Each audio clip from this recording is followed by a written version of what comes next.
Dalawang miyembro ng New People's Army ang napatay habang isa pa ang sumuko matapos ang isinagawang operasyong militar ng mga tropa ng pamahalaan sa San Miguel, Surigao del Sur. Ayon sa ulat ng Philippine Army, naganap ang sagupaan bandang alas 9 ng umaga sa Barangay San Roque kung saan nakasagupan ng 30th Infantry Battalion ang natitirang puwersa ng Communist Terrorist Group na kinabibilangan ng NPA. Kinilala ang mga nasawi na sina Lucy Kanda alias Luis Umadi na umano'y finance officer ng Northeastern Mindanao Regional Committee at isang Gia Miano alias Blender Umuning. Samantala, sumuko naman ang kanilang team leader na kinilalang si Jun Requina Jr. alias Junjun.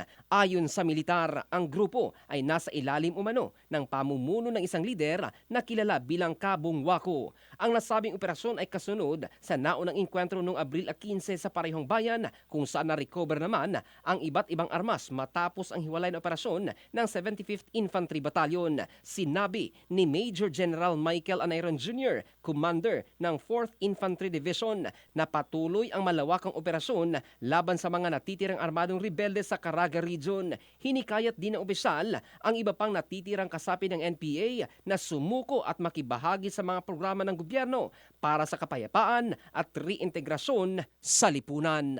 In the heart of changing lives, ito si Jovel Candado ng Brigada News Philippines, the Music and News Authority.